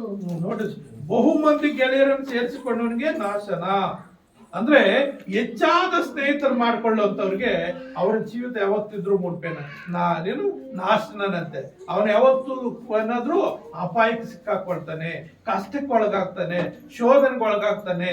ಏನು ಅದಕ್ಕೆ ಜೀವಿತದಲ್ಲಿ ಹೆಚ್ಚಾದ ಸ್ನೇಹಿತರು ಇರಬಾರ್ದಂತೆ, ಒಬ್ಬನೋ ಇಬ್ಬನೋ ಇರ್ಬೇಕು. ಅವರು ಏನ್ ಮಾಡ್ತಾರೆ ಅಂದ್ರೆ ಅವನು ಸರಿಪಡಿಸ್ತಾರೆ. ಒಂದು ವೇಳೆ ತಪ್ಪದಾರಿಯಲ್ಲಿ ಇದ್ರೆ ಆ ಸ್ನೇಹಿತನು ಕೆಲವು ಸಾರಿ ಏನು ಕಠಿಣವಾದ ಮಾತುಗಳು ಮಾತಾಡಬಹುದು. ಕಾರಣ ಏನಂದ್ರೆ ನನ್ನ ಸ್ನೇಹಿತನು ತಪ್ಪು ದಾರಿಯಲ್ಲಿ ಹೋಗ್ತಾ ಇದ್ದ, ಅವ್ನು ಸರಿಪಡಿಸ್ಕೋಬೇಕು ಅಂತೇಳಿ. ಅದೇ ಹೆಚ್ಚಾದ ಮಂದಿ ಸ್ನೇಹಿತನ ಸೇರಿಸ್ಕೊಂಡ್ರೆ ಅವತ್ತು ಯಾವತ್ತಿದ್ದು ಅವನು ಏನೋ ಮುಪ್ಪು, ಅವನ ಜೀವಿತಕ್ಕೆ ನಾಶನ ಇರ್ತದೆ. ಆದ್ರಿಂದ ದೇವ್ರ ವಾಕ್ಯ ಏನ್ ಹೇಳ್ತಾ ಇದ್ದಾರೆ, ಹೆಚ್ಚಾದ ಸ್ನೇಹಿತರು ನಮ್ಗಿರಬಾರ್ದು. ಆ ಒಂದು ಒಳ್ಳೆ ಸ್ನೇಹಿತನು ಒಬ್ಬರಿಬ್ರು ಇರ್ಬೋದು, ಇಲ್ಲ ಎಲ್ಲಾ ಸ್ನೇಹಿತರಿಗಿಂತ ಹೆಚ್ಚಾದ ಸ್ನೇಹಿತನು ಯೇಸು ಕ್ರಿಸ್ತನನ್ನ ನಾವು ಸ್ನೇಹಿತನಾಗಿ ಇಟ್ಕೋಬೇಕು. ನನ್ನ ಜೀವಿತದಲ್ಲಿ ನನಗೆ ಇಷ್ಟು ವರ್ಷ ಆಗಿದೆ, ನಾನು ಒಳ್ಳೆ ಸ್ನೇಹಿತನ ಯಾರು ಇಲ್ಲ. ನಾನು ಯಾರನ್ನ ಸ್ನೇಹಿತರಂತ ನಾನು ಹೇಳೋದಕ್ಕೂ ಭೂಮಿ ಮೇಲೆ ಹೇಳೋದೇ ಇಲ್ಲ. ಕಾರಣ ನಾನು ಯಾರೊಟ್ಟಿಗೆ ಸಹವಾಸ ಹೆಚ್ಚಾಗಿ ಬೆಳೆಸ್ಕೊಂಡಿಲ್ಲ. ನನ್ನ ಸ್ನೇಹಿತನ ಯಾರಂದ್ರೆ ಯೇಸು ಕ್ರಿಸ್ತನೊಬ್ಬನೇ. ನಾನು ಏನೇ ಆಗಲಿ ದೇವ್ರಿಗೆ ಹೇಳ್ಕೊಳ್ತೇನೆ, ದೇವರೇ ನನಗೆ ಸಹಾಯ ಮಾಡ್ತಾನೆ. ಎಲ್ಲಾದ್ರೂ ಹೋಗ್ಬೇಕಂದ್ರೂ ಕೂಡ ನಾನು ಒಬ್ಬಂಟಿಗನಾಗಿ ಹೆಚ್ಚಾಗಿ ಪ್ರಯಾಣ ಮಾಡ್ತೇನೆ. ಕಾರಣ ಏನಂದ್ರೆ ನನ್ನ ಜೊತೆಯಲ್ಲಿ ನನ್ನ ಸ್ನೇಹಿತನಾಗಿರುವಂತ ಯೇಸು ಕ್ರಿಸ್ತನ್ ಇರ್ತಾನೆ. ಯೇಸು ಕ್ರಿಸ್ತನ್ ನನ್ನ ಜೊತೆಯಲ್ಲಿ ಇರೋದ್ರಿಂದ ನಾನು ಎಲ್ಲಿಗೋದ್ರೂ ನನಗೆ ಭಯನೇ ಇರೋದಿಲ್ಲ. ಹಾಗಾಗಿ ಒಳ್ಳೆ ಸ್ನೇಹಿತನು ನನ್ಗೆ ಬೇಕು. ಸಹೋದರನಿಗಿಂತಲೂ ಹತ್ತಿರ ಹೊಂದಿಕೊಳ್ಳುವ ಮಿತ್ರನುಂಟು ಅಂದ್ರೆ ಸ್ನೇಹಿತನು. ಸಹೋದರನಿಗಿಂತ ಹತ್ತಿರ ಉಳ್ಕೊಳ್ಳಂತ ಒಳ್ಳೆ ಸ್ನೇಹಿತನ ಯಾರಂದ್ರೆ ಯೇಸು ಕ್ರಿಸ್ತನು. ಆ ಯೇಸು ಕ್ರಿಸ್ತನ ನಾವೇನ್ ಮಾಡ್ಬೇಕು? ಒಳ್ಳೆ ಸ್ನೇಹಿತರಾಗಿ ಇಟ್ಕೋಬೇಕು. ಯಾಕಂದ್ರೆ ನಮ್ಮನ್ನು ಕರೆದಾತ ನಂಬಿಗಸ್ತನು. ನಿನ್ನನ್ನು ನಾನು ಇದು ಈ ಆನಂದಪುರದಲ್ಲಿ ಇಷ್ಟು ಜನ ಇದ್ದಾರೆ, ಎಲ್ರನ್ನೂ ಕರೆದಿಲ್ಲ. ನಮ್ಮನ್ನು ಕರೆದಿದ್ದೇವೆ ಅಂದ್ರೆ ನಾವೆಷ್ಟೋ ಧನ್ಯರು. ನಾವು ದೇವ್ರ ಮಾತನ್ನು ಕೇಳ್ತಾ ಇದ್ರೆ ನಾವು ಎಷ್ಟೋ ಧನ್ಯರು. ನಾವು ಪರಲೋಕದಲ್ಲಿ ದೇವರೊಟ್ಟಿಗೆ ಯುಗಾಂತರ ಜೀವಿಸುವಂತ ಅವಕಾಶ ದೇವರು ನಮ್ಗೆ ಕೊಡ್ತಾನೆ. ಅದಕ್ಕೆ ನಮ್ ಕರೆದಾತ ನಂಬಿಕಸ್ಥನಾಗಿರೋದ್ರಿಂದ ಆತನೇನ್ ಮಾಡ್ತಾನೆ, ಒಂದೊಂದು ಸಾರಿ ಸಮಸ್ಯೆಗಳು ನಮ್ಗೆ ಬರ್ಬೋದು. ಬಂದ್ರು ಕೂಡ ಅವರಿಂದ ಆತನ ಏನ್ ಮಾಡ್ತಾನೆ, ನಮ್ಮ ಬಿಡಿಸಲಿಕ್ಕೆ ಶಕ್ತನಾಗಿದ್ದಾನೆ. 27ನೇ ಜ್ಞಾನೋಕ್ತಿ 27ನೇ 6ನೇ ವಚನ ಓದೋಣ. ಮಿತ್ರನು ಮಾಡುವ ಗಾಯಗಳು ಮೇಲಿಗಾಗಿಯೇ, ಶತ್ರುವಿನ ಮುದ್ದುಗಳು ಏರಳವಾಗಿವೆ. ಇಲ್ಲಿ ಮಿತ್ರನು ಮಾಡುವ ಗಾಯಗಳು ಮೇಲಿಗಾಗಿಯೇ. ಒಂದು ಸಾರಿ ಮಿತ್ರನು ನಮ್ಮನ್ನ, ಕೆಲವು ಸಾರಿ ನಾವು ದಾರಿ ತಪ್ಪು ಹೋಗುವಾಗ ಅವನು ನಮ್ಮನ್ನು ಖಂಡಿಸ್ತಾನೆ, ನಮ್ಮ ಬುದ್ಧಿ ಹೇಳ್ತಾನೆ, ನೋವಾಗೋ ರೀತಿಯಲ್ಲಿ ಮಾತಾಡ್ತಾನೆ. ಅರೆ ಇವನಿಷ್ಟು ನನ್ನ ಒಳ್ಳೆ ಸ್ನೇಹಿತನಲ್ವಾ, ಇವನು ನನ್ಗೆ ಇಷ್ಟು ನಿಷ್ಠುರವಾಗಿ ಮಾತಾಡ್ಬಿಟ್ನಂತ ನಮ್ಗೆ ನೋವಾಗ್ಬೋದು. ಆದ್ರೆ ಅವ್ನು ನೋವಾಗುವಂತ ಮಾತುಗಳು ಯಾಕೆ ಮಾತಾಡೋದಂದ್ರೆ, ನೀನ್ ಸರಿ ಹೋಗ್ಬೇಕು. ನೀನ್ ಸರಿ ಹೋದ್ರೆ ಅವನು ಸರಿಯಾಗಿರಕ್ಕೆ ಅವಕಾಶ ಇರ್ತದೆ. ನೀನ್ ತಪ್ಪು ದಾರಿಯಲ್ಲಿ ನಡೆಯುವಾಗ ಅವನು ಒಳ್ಳೆ ಸ್ನೇಹಿತನ ಏನ್ ಮಾಡ್ತಾನೆ, ನಿನ್ನನ್ನ ಗಾಯವಾಗೋ ರೀತಿಯಲ್ಲಿ, ನಿನ್ನ ಮನಸ್ಸಿಗೆ ನೋವಾಗೋ ರೀತಿಯಲ್ಲಿ ನಿನ್ನ ಕಠಿಣವಾದ ಮಾತುಗಳು ಮಾತಾಡ್ಬೋದು. ಕಾರಣ ಏನಂದ್ರೆ ನೀನ್ ಸರಿ ಹೋಗ್ಬೇಕು, ನೀನ್ ದಾರಿ ತಪ್ಪಬಾರ್ದು ಎಂಬುದಾಗಿ ಅಲ್ಲಿ ನಾವು ನೋಡ್ತಾ ಇದೀವಿ. 9ನೇ ವಚನ ಏನ್ ಹೇಳ್ತಮ್ಮ? ತೈಲವು ಸುಗಂಧ ದ್ರವ್ಯಗಳು ಹೇಗೋ ಮಿತ್ರನ ಸಂಭಾಷಣೆಯಿಂದ ಅನುಭವಕ್ಕೆ ಬರುವ ಸ್ನೇಹ ರಸವು ಹಾಗೆ ಮನೋಹರ. ನೋಡ್ರಿ, ತೈಲವು ಸುಗಂಧ ದ್ರವ್ಯಗಳು ಹೇಗೋ ಮಿತ್ರನ ಸಂಭಾಷಣೆ ಅನುಭವಕ್ಕೆ ಬರುವ ಸ್ನೇಹ ರಸವು ಹಾಗೆ ಮನೋಹರ. ಅಂದ್ರೆ ಮಿತ್ರನ ಸಂಭಾಷಣೆ ಅಂದ್ರೆ ಸ್ನೇಹಿತನು ನಿನ್ನೊಟ್ಟಿಗೆ ಮಾತನಾಡುವಾಗ ನಿನ್ನ ಸರಿಪಡಿಸುವುದಕ್ಕಾಗಿ ಅವನು ಪ್ರಯತ್ನ ಮಾಡ್ತಾ ಇರ್ತಾನೆ. ನಿಜವಾದ ಸ್ನೇಹಿತನ ಏನ್ ಮಾಡ್ತಾನೆ, ನಮ್ಮನ್ನ ಸರಿಪಡಿಸೋದಕ್ಕೆ ಪ್ರಯತ್ನ ಮಾಡ್ತಾನೆ. ಅನೇಕ ಸಾರಿ ನಮಗೆ ಸೂಕ್ಷ್ಮವಾದ ಮಾತುಗಳು ಹೇಳ್ಬೋದು, ನಮಗ್ ಕೋಪ ಬರುವಂತ ಮಾತುಗಳು ಹೇಳ್ಬೋದು. ಆದ್ರೆ ಅವನಿಗೊಂದು ಆಲೋಚನೆ ಇರ್ತದೆ, ಏನೇ ಮಾಡಿ ಅವ್ನು ಸರಿ ಮಾಡಿಸ್ಬೇಕು. ಕೆಲವು ಸಾರಿ ಒಳ್ಳೆ ಮಾತುಗಳಿಂದ ಎಷ್ಟು ತಾಳ್ಮೆ, ಎಷ್ಟು ತಗ್ಗಿಸ್ಕೋಬೇಕೋ ಅಷ್ಟು ತಗ್ಗಿಸ್ಕೊಂಡು ಮಾತಾಡ್ತಾನೆ. ಕೆಲವು ಸ್ನೇಹಿತರು ಕಠಿಣವಾಗಿ ಮಾತಾಡ್ತಾರೆ, ಕೆಲವು ಸ್ನೇಹಿತರು ಅವನು ನೈಸ್ ಆಗಿ ಮೃದುವಾದ ಏನೋ ಪ್ರಯಾಸ ಮಾಡು ಅವನು ಸರಿಪಡಿಸ್ಬೇಕು ಅಂತ ಮಾಡ್ತಾರೆ. ನನ್ನ ಇದೇನಂದ್ರೆ ನಾನು ಸೂಕ್ಷ್ಮವಾಗಿ ಮಾತಾಡ್ಬೇಕು. ಹಂಗಾದ್ರೂ ಸರಿ ಹೋಗ್ತಾರೇನೋ, ಹಂಗಾದ್ರೂ ಸರಿ ಹೋಗ್ತಾರೆ. ನಾನು ಸೂಕ್ಷ್ಮವಾಗಿ ಮಾತಾಡಿದೆ. ಕೆಲವ್ರು ಏನ್ ಮಾಡ್ತಾರೆ, ನೈಸ್ ಆಗಿ ಮಾತಾಡ್ತಾರೆ. ಆಗ ಒಬ್ಬೊಬ್ರದ್ದು ಒಂದೊಂದು ರೀತಿ ಇರ್ತದೆ. ಆದ್ರೆ ಇಲ್ಲಿ ಏನಾಗುತ್ತೆ ಅಂದ್ರೆ, ಅನುಭವ ನಿದ್ರನ ಸಂಭಾಷಣೆ ಅಂದ್ರೆ ಮಿತ್ರರು ನಿನ್ನೊಟ್ಟಿಗೆ ಮಾತನಾಡುವಾಗ ಅನುಭವಕ್ಕೆ ಬರುವ ಸ್ನೇಹ ರಸು ಹಾಗೆ ಮನೋಹರ. ಸ್ನೇಹ ರಸ ಅಂದ್ರೆ ಒಂದು ಪ್ರೀತಿ ಉಕ್ಕಿಯು ಹರಿಯುತ್ತದೆ ಅವರೊಟ್ಟಿಗೆ. ಏನೇ ಇಲ್ಲ, ಒಬ್ರಿಗೊಬ್ರು ಹಂಚ್ಕೊಂಡು ಅವ್ರು ಏನ್ ಮಾಡ್ತಾರೆ ಅಂದ್ರೆ ಅಷ್ಟು ಅಡಂಬಡಿಕೆಯಲ್ಲಿ ಅನ್ಯೋನ್ಯತೆಯಲ್ಲಿ ಇರ್ತಾರೆ ಎಂಬುದಾಗಿ ನಾವು ನೋಡ್ತಾ ಇದ್ವಿ. ಅಲ್ಲೇ ನೋಡ್ರಿ 17ನೇ ವಚನ ಏನ್ ಹೇಳುತ್ತೆ, ಕಬ್ಬಿಣವನ್ನು ಹೇಗೋ ಮಿತ್ರನು ಮಿತ್ರನ ಬುದ್ಧಿಯನ್ನು ಹಾಗೆ ಅರಿತ ಮಾಡುವನು. ನೋಡ್ರಿ, ಇವಾಗ ಕಬ್ಬಿಣ ಕಟ್ ಮಾಡ್ತಾರೆ. ಕಬ್ಬಿಣ ಏನ್ರಿಂದ ಕಟ್ ಮಾಡ್ತಾರೋ, ಕಬ್ಬಿಣದಿಂದಾನೇ ಕಟ್ ಮಾಡ್ತಾರೆ. ಕಬ್ಬಿಣದಿಂದಾನೇ ಕಟ್ ಮಾಡ್ತಾರೆ ಅಂದ್ರೆ ಅದಷ್ಟು ಈಜಿ ಅಲ್ಲ. ಇವಾಗ ಸಾಧಾರಣ ಕಬ್ಬಿಣ ಇರ್ತದೆ. ಇನ್ನು ಆ ಕಬ್ಬಿಣ ಕಟ್ ಮಾಡೋಂಥ ಕಬ್ಬಿಣಕ್ಕೆ ಏನ್ ಮಾಡ್ತಾರೆ ಅಂದ್ರೆ ಅದನ್ನು ಬೆಂಕಿಯಲ್ಲಿ ಹಾಕಿ ಚೆನ್ನಾಗಿ ಅದನ್ನ ಹದ ಮಾಡಿ ಅದಕ್ಕೆ ಆ ನೀರು ಕುಡಿಸ್ತಾರೆ. ಅದಕ್ಕೆ ಆ ನೀರು ಕುಡಿದು ಆ ಕಬ್ಬಿಣಗಿಂತ ಸ್ಟ್ರಾಂಗ್ ಆಗಿ ಅದನ್ನ ಕಾಯಿಸಿ ನೀರು ಕುಡಿಸಿ ಅದನ್ನ ಗಟ್ಟಿ ಸ್ಟ್ರೆಂತ್ ಮಾಡ್ತಾರೆ. ಅಂದ್ರೆ ಸಾಧಾರಣ ಕಬ್ಬಿಣಕ್ಕಿಂತ ಆ ಕಬ್ಬಿಣ ತುಂಬಾ ಸ್ಟ್ರಾಂಗ್ ಆಗಿರ್ತದೆ. ಆ ಸ್ಟ್ರಾಂಗ್ ಆಗಿರುವಾಗ ಈ ಕಬ್ಬಿಣನ ಆ ಬೆಂಕಿಯಲ್ಲಿ ಹಾಕೋ ಇಲ್ಲ ನಾರ್ಮಲ್ ಆಗಿ ಕಟ್ ಮಾಡಿ ಬಿಸಾಕ್ತಾ ಇರ್ತಾರೆ. ಆ ಕಬ್ಬಿಣ ಈ ಕಬ್ಬಿಣನ ಏನ್ ಮಾಡ್ತಾರೆ ಅಂದ್ರೆ ಕಟ್ ಮಾಡುವ ರೀತಿಯಲ್ಲಿ ಆ ದೇವರು ತನ್ನ ಸ್ನೇಹಿತರ ಮುಖಾಂತರ ಅನೇಕ ವಿಷಯಗಳಲ್ಲಿ ನಮ್ಮನ್ನು ಸರಿ ಮಾಡೋದಕ್ಕೆ ಪ್ರಯತ್ನ ಮಾಡ್ತಾನೆ. ದೇವರು ಯೇಸು ಕ್ರಿಸ್ತನನ್ನ ನಾವೇನ್ ಮಾಡ್ಬೇಕು, ಸ್ನೇಹಿತರಾಗಿ ನಾವು ಆರಿಸ್ಕೊಳ್ಬೇಕು. ದೇವರನ್ನ ಸ್ನೇಹಿತರಾಗಿ ದೇವರೊಟ್ಟಿಗೆ ಸ್ನೇಹ ಸಂಬಂಧ ಚೆನ್ನಾಗಿ ಇಟ್ಕೊಂಡ್ರೆ ದೇವ್ರ ಏನ್ ಮಾಡ್ತಾನೆ, ನಮ್ಮನ್ನು ಆಶೀರ್ವಾದ ಮಾಡ್ತಾನೆ. ಅನೇಕ ಸಾರಿ ಈ ಮಿತ್ರನ ಇವು ಯಾವ ರೀತಿ ಇರ್ತದಂದ್ರೆ, ಕೆಲವು ಸಾರಿ ಮಾತುಗಳು ಏನೋ ದೊಡ್ಡ ಕಠಿಣವಾಗೇ ಇರ್ತದೆ. ಅದನ್ನ ನೋಡಕ್ಕೆ ಏನೋ ಒಂದು ದೊಡ್ಡ ಭಾರವಾಗೇ ಇರ್ತದೆ. ನಮ್ಮ ಮಧ್ಯದಲ್ಲಿ ಒಂದ್ಸಾರಿ ಜ್ಯೋತಿ ಲೈನಲ್ಲಿ ಹಂಗೆ ನನ್ನ ಮೇಲೆ ಜಗಳಕ್ಕೆ ಬಂದ್ಬಿಡ್ತು. ಏನ್ ಸರ್ ನೀನು ಹಂಗೆ ಮಾತಾಡ್ಬಿಟ್ಟಂತ. ಇವಾಗ ನೋಡಿ, ಪ್ರತಿ ವಾರ ಮಿಸ್ ಆಗದೆ ಚರ್ಚೆಗೆ ಬರ್ತಾಳೆ. ಯಾಕೆ? ಅವ್ರನ್ನ ಸರಿಪಡ್ಸೋಕೆ ಒಂದೊಂದು ಸಾರಿ ಮಾತುಗಳು ಹಂಗಿರ್ತವೆ. ಕಾರಣ ಅವ್ರಾಗೆ ಅಂತ ನಾನು ಮಾತಾಡಲ್ಲ, ಎಲ್ಲರನ್ನೂ ಸೇರಿಸಿ ಕಂಬೈಂಡ್ ಆಗಿ ಮಾತಾಡ್ತಾ ಇರ್ತೇನೆ. ಮಾತಾಡೋಂಥ ಸಂದರ್ಭದಲ್ಲಿ ಏನಾಗುತ್ತಂದ್ರೆ ಆ ಮಾತುಗಳು ಕಠಿಣವಾಗಿರ್ತದೆ. ಆದ್ರೆ ಆ ಮಾತುಗಳಿಂದ ಅವ್ರು ಸರಿ ಹೋಗೋದಕ್ಕೆ ಅವಕಾಶಗಳಿರ್ತದೆ. ಆ ಮಾತುಗಳಿಂದ ನನ್ನ ಜೀವಿತದಲ್ಲಿ ನಾನು ಈ ರೀತಿ ಎಷ್ಟೋ ನನ್ನ ಹಿರಿಯರಿಂದ ಇಲ್ಲ ನನ್ನ ಬೋಧಕರಿಂದ ನಾನು ಈ ಮಾತುಗಳು ನಾನು ಇದು ಮಾಡ್ಕೊಂಡಿದ್ದೀನಿ. ನನಗೆ ಬೈಬಲ್ ಕಾಲೇಜಲ್ಲಿ ಓದುವಾಗ ವಾಕ್ಯ ಓದುವ ಸಂದರ್ಭದಲ್ಲಿ ಓದಿಸಿ ನಮ್ಮ ಪ್ರೊಫೆಸರ್ ಏನ್ ಹೇಳ್ತಾ ಇದ್ರು ಅಂದ್ರೆ ನೇರವಾಗಿ ಇದ್ದಂಗೆ ಹೇಳಿದ್ರೆ ಎದ್ದು ಬಂದು ಎದೆಗೆ ಒದ್ದಂಗೆ ಆಗುತ್ತಲ್ಲ, ಒದಿಸ್ಕೊಂಡ್ರು ನನ್ನ ಮಕ್ಕಳೇ. ಈಗ ಹೇಳ್ತಾ ಇದ್ರು, ಒದಿಸ್ಕೊಂಡ್ರು ನನ್ನ ಮಕ್ಕಳು. ನಾನೆಲ್ಲ ಒದಿತಾ ಇರೋದು, ದೇವರ ವಾಕ್ಯ ಒದಿತಾ ಇದೆ. ನಿಮ್ಮನ್ನ ಒದಿಸ್ಕೊಳ್ರಿ ಅಂತೇಳಿ ನಮ್ಮನ್ನು ಗದರಿಸ್ತಾ ಇದ್ರು, ಖಂಡಿಸ್ತಾ ಇದ್ರು. ಮುಲಾಜಿಲ್ದೆ ಏನೋ ಸಣ್ಣ ತಪ್ಪು ಮಾಡಿದ್ರೆ ಕಾಲೇಜಿಂದ ಹೊರಗಾಗ್ಬಿಡ್ತಾ ಇದ್ರು. ಅವ್ರು ಚಿಕ್ಕವರು ದೊಡ್ಡವರು ಏನೋ ನೋಡ್ತಾ ಇರ್ಲಿಲ್ಲ. ಯಾಕೆ? ನಾವು ಬುದ್ಧಿವಂತರಾಗಬೇಕು. ನಾವು ಓದ ಕಡೆ ಇಲ್ಲಾದ್ರೂ ಇನ್ನೊಂದು ಕಡೆ ನಿಂತ್ಕೊಂಡು ಸ್ಟ್ರಾಂಗ್ ಆಗಿ ಮಾತಾಡುವಂತ ಶಕ್ತಿ ಬೇಕು ಅಂತೇಳಿ ಅವ್ರು ನಮ್ಮನ್ನ ಹಂಗೆ ಕಠಿಣವಾಗಿ ಬೆಳೆಸ್ತಾ ಇದ್ರು. ಹಾಗಾಗಿ ಪ್ರೇರೆ, ನಾವು ಅನೇಕ ಸಾರಿ ಈ ಕಬ್ಬಿಣ ಯಾವ ರೀತಿ ಕಟ್ ಮಾಡ್ತದೆ ಅಂದ್ರೆ ಆ ಕಟ್ಟಿನ ಮಾಡುವಂತ ಕಬ್ಬಿಣ ಅದು ಸ್ಟ್ರಾಂಗ್ ಆಗಿ ಅದು ಇದ್ ಮಾಡ್ಕೊಂಡಿರ್ತದೆ. ಅದನ್ನ ಆ ಕುಂಬಾರನ ಏನ್ ಮಾಡ್ತಾನೆ ಅಂದ್ರೆ ಅದಕ್ಕೆ ಸ್ಟ್ರೆಂತ್ ಜಾಸ್ತಿ ಕೊಟ್ಟಿರ್ತಾನೆ. ಸಾಧಾರಣ ಕಬ್ಬಿಣಗಿಂತ ಈ ಕಬ್ಬಿಣ ಬೆಂಕಿಯಲ್ಲಿ ಹಾಕೋದು, ಅದನ್ನ ಚೆನ್ನಾಗಿ ಕುದಿದ ಮೇಲೆ ನೀರಲ್ಲಿ ಸ್ವಲ್ಪ ಹಾಕೋದು, ಮತ್ತೆ ಕುದಿಸೋದು, ಮತ್ತೆ ಅದನ್ನ ನೀರಲ್ಲಿ ನೆನೆಸೋದು, ಆ ಸ್ಟ್ರಾಂಗ್ ಆಗೋಗ್ತದೆ. ಈ ಮುದ್ದೆ ತೊಳಸುವಾಗ ಅನೇಕರು ಕೆಲವು ಹಳ್ಳಿಗಳಲ್ಲಿ ನಾನು ನೋಡ್ತೀನಿ, ಎಷ್ಟು ಬೇಗ ಮುದ್ದೆ ಮಾಡ್ಬಿಡ್ತಾರೆ ಅಂದ್ರೆ ಆ ನೀರು ಬಿಸಿ ಏನೋ ಹಿಟ್ಟಾಕಿರ್ತಾರೆ, ಅದು ಕುದ್ದೇ ಇರಲ್ಲ, ಆ ನೀರು ಉಕ್ಕೇ ಇರಲ್ಲ, ಹಂಗೆ ಕಲ್ಸ್ಬಿಟ್ಟು ಹಂಗೆ ಕೊಡ್ತಾರೆ. ಮೆತ್ತಗೆ ಇರ್ತದೆ, ತಿನ್ನಕ್ಕೆ ಇಷ್ಟ ಆಗಲ್ಲ.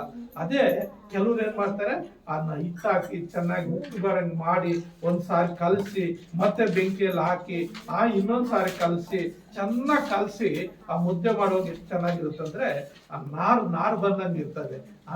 ಆ ರೀತಿ ಮುದ್ದೆ ಮಾಡೋಕೆ ಅದು ಎಷ್ಟು ಸ್ಟ್ರೆಂತ್ ಇರ್ತದೆ. ಸುಮ್ಮನೆ ಬಿಸಿನೀರು ಹಾಕ್ಬಿಟ್ಟು ಕಲಾಕಿ ಕೊಟ್ಬಿಟ್ರೆ ಹೆಂಗಿರ್ತದೆ. ಟೀ ಮಾಡೋರು ಕೆಲವ್ರು ಹಂಗೆ ಮಾಡ್ತಾರೆ. ಕೆಲವರು ಟೀ ಮಾಡ್ಕೊಡುವಾಗ ಬಿಸಿನೀರು ಇದ್ದಂಗೆ ಇರ್ತದೆ, ಬಿಸಿನೀರನ್ನ ಮೇಲು ಕೆಲವರು ಲೇಟ್ ಆದ್ರೂ ಟೀ ಸೊಪ್ಪು ಚೆನ್ನಾಗಿ ಕುದಿಸಿ, ಸ್ವಲ್ಪ ಲೇಟ್ ಮಾಡಿ ಟೀ ಸೊಪ್ಪು ಚೆನ್ನಾಗಿ ಕುದಿಸಿ ಆವಾಗ ಮಾಡ್ಕೊಡ್ತಾರೆ. ಆ ಟೀ ಸೊಪ್ಪಿನ ರಸ ಎಲ್ಲ ಅದರಲ್ಲಿ ಹೋಗಿರ್ತದೆ, ಆ ಸಾರೆಲ್ಲ ಅದರಲ್ಲಿ ಹೋದ್ಮೇಲೆ ಆ ಟೀ ಕುಡಿಯಕ್ಕೆ ಎಷ್ಟು ಚೆನ್ನಾಗಿರ್ತದೆ. ಹಾಗೆ ಈ ಕಬ್ಬಿಣ ಏನೋ ಇರ್ತಾ ಇದೆ, ಕಬ್ಬಿಣವನ್ನು ಹೇಗೋ ಮಿತ್ರನ ಬುದ್ಧಿಯನ್ನು ಹಾಗೆ ಅರಿತ ಮಾಡುವನು. ಅಂದ್ರೆ ಇವನು ನನ್ನ ಜೊತೆಗೆ ಬರಬೇಕು, ಇವನು ನನ್ನಾಗೆ ಬುದ್ಧಿವಂತನಾಗ್ಬೇಕು, ಇವನು ನನ್ನಾಗಿ ಶಾರ್ಪ್ ಆಗಿರ್ಬೇಕು. ಕೆಲವರು ಏನ್ ಮಾಡ್ತಾರೆ ಅಂದ್ರೆ ಎಷ್ಟು ಫಾಸ್ಟ್ ಆಗಿ ಬೈಬಲ್ ಓದ್ತಾರೋ, ಕೆಲವರು ಒಂದೊಂದು ಪದ ಸೇರಿಸ್ಕೊಂಡು ಯಾಕಂದ್ರೆ ಅವ್ರ ಅಭ್ಯಾಸ ಇರಲ್ಲ. ಬೈಬಲ್ ಓದ್ತಾ ಇದ್ರೆ ಓದಕ್ಕೆ ಚೆನ್ನಾಗಿ ಬರ್ತದೆ, ಓದ್ದೆ ಅಪರೂಪವಾಗಿ ಓದಕ್ ಹೋದ್ರೆ ಪದಗಳು ಗೊತ್ತಾಗೋದಿಲ್ಲ. ಆದ್ರಿಂದ ಯಾವುದೇ ಆಗ್ಲಿ ನಾವು ಎಷ್ಟು ಅಭ್ಯಾಸ ಮಾಡ್ತೀವೋ, ಎಷ್ಟು ಪ್ರಾಕ್ಟೀಸ್ ಮಾಡ್ತೀವೋ ಅಷ್ಟು ಶಾರ್ಪ್ ಆಗಿ ನಾವು ಆಗ್ತೀವಿ. ಅದೇ ಇಲ್ಲಿ ನಾವು ಹೇಳ್ತಾ ಇರೋದು. ಆದಿಕಾಂಡದಲ್ಲಿ ನಾವು ನೋಡೋಣ 26ನೇ ಅಧ್ಯಾಯ 35ನೇ ವಚನ ಏನ್ ಹೇಳುತ್ತೆ?